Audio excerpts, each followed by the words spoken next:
بسم اللہ الرحمن الرحیم۔ السلام علیکم۔ حضرت داؤد علیہ السلام کی قوم بندر کیوں بنی؟ انہوں نے اللہ رب العزت کے کون سے حکم کی نافرمانی کی تھی؟ کیا دنیا میں موجود تمام بندر اسی قوم کی نسل سے ہیں؟ یہی ہماری آج کی ویڈیو کا موضوع ہوگا،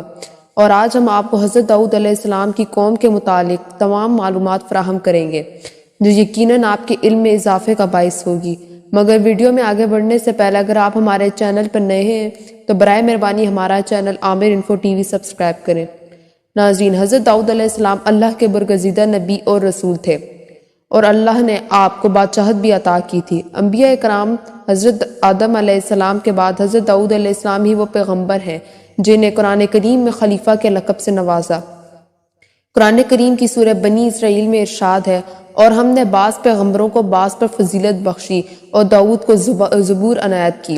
ناظرین، حضرت داؤد علیہ السلام کی قوم کے 70,000 آدمی عقبہ کے پاس سمندر کے کنارے ایلا نامی گاؤں میں رہتے تھے، اور یہ لوگ بڑی فراحی اور خوشحالی کی زندگی بسر کرتے تھے۔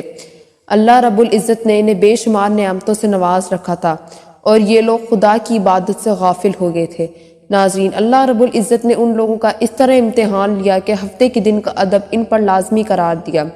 اور اس دن مچھلی کا شکار ان لوگوں پر حرام قرار دیا، اور ہفتے کے باقی دن حلال تھا۔ مگر اس طرح ان لوگوں کو آزمائش میں مبتلا فرما دیا کہ ہفتے کے دن بے شمار مچھلیاں آتی تھی اور دوسرے دنوں میں کم آتی تھی، تو شیطان نے ان لوگوں کو یہ ہیلا بہانہ بتا دیا کہ سمندر سے کچھ نالیاں نکال کر خشکی میں چند حوض بنا لو، اور جب ہفتے کے دن نالیوں کے ذریعے مچھلیاں حوض میں آ جائیں تو نالیوں کا منہ بند کر دو، اور اس دن شکار نہ کرو بلکہ دوسرے دن آسانی کے ساتھ ان مچھلیوں کو پکڑ لو۔ ناظرین، ان لوگوں کو یہ شیطانی ہیلا بازی پسند آ گئی، اور ان لوگوں نے یہ نہیں سوچا کہ جب مچھلیاں نالیوں اور حوضوں میں مقید ہو گئی تو یہی ان کا شکار ہو گیا، تو پھر ہفتے کے دن ہی شکار کرنا پایا گیا جو ان لوگوں کے لیے حرام تھا۔ اس موقع پر ان یہودیوں کی 3 گروہ ہو گئے۔ ناظرین،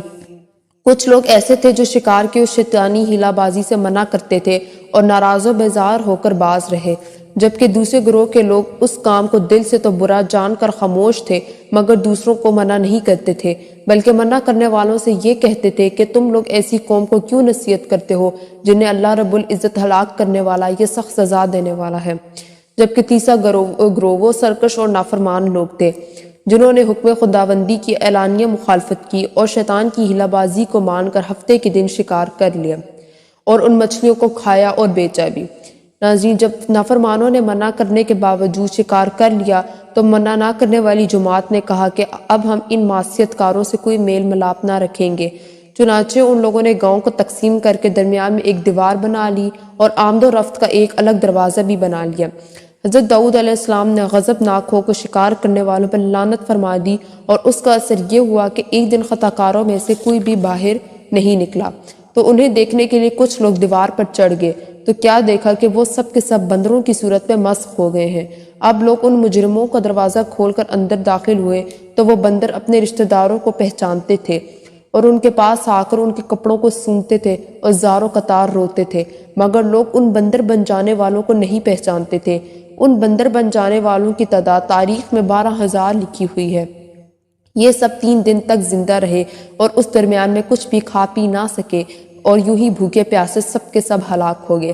شکار سے منع کرنے والا گروہ ہلاکت سے سلامت رہا، اور صحیح قول یہ ہے کہ دل سے برا جان کر خاموش رہنے والوں کو بھی اللہ رب العزت نے ہلاکت سے بچا لیا۔ ناظرین، سورہ بقرہ کی آیت نمبر 65 میں اللہ رب العزت کا ارشاد ہے،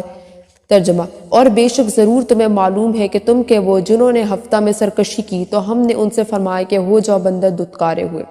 ناظرین، یہ مفصل واقعہ سورہ الاعراف میں موجود ہے، جس سے معلوم ہوتا ہے کہ شیطانی ہیلا بازیوں میں بڑھ کر اللہ جل شانہ کے احکامات کی نافرمانیوں کا انجام کتنا برا اور کس قدر خطرناک ہوتا ہے، اور خدا کے نبی جن بدنصیبوں پر لعنت فرما دیں وہ کیسے ہولناک عذاب الہی میں گرفتار ہو کر دنیا سے نیست نابود ہو کر عذاب نار میں گرفتار ہو جاتے ہیں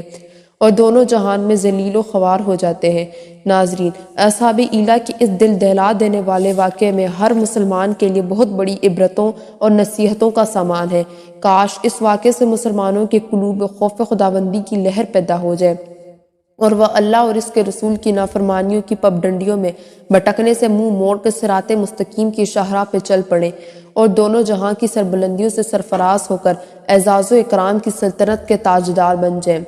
ناظرین، اب ایک انتہائی اہم سوال یہ ہے کہ جو اکثر لوگوں کے ذہن میں ہوتا ہے کہ کیا اس وقت دنیا میں موجود تمام بندر اسی قوم کی نسل سے ہیں؟ تو اس کا جواب یہ ہے کہ حضرت عبداللہ بن مسعود رضی اللہ تعالیٰ عنہ سے صحیح مسلم میں منقول ہے کہ بعض لوگوں نے اپنے زمانے کے بندروں اور خنزیروں کے بارے میں حضور صدر کونین امام الانبیاء محمد رسول اللہ صلی اللہ علیہ وآلہ وسلم سے دریافت کیا کہ کیا یہ وہی مسخ شدہ شکلوں والے یہودی ہیں؟ تو آپ صلی اللہ علیہ وآلہ وسلم نے فرمایا کہ اللہ جب کسی قوم مسخ صورت کا عذاب نازل کرتے ہیں تو ان کی نسل نہیں چلتی بلکہ چند روز میں ہلاک ہو کر ختم ہو جاتے ہیں۔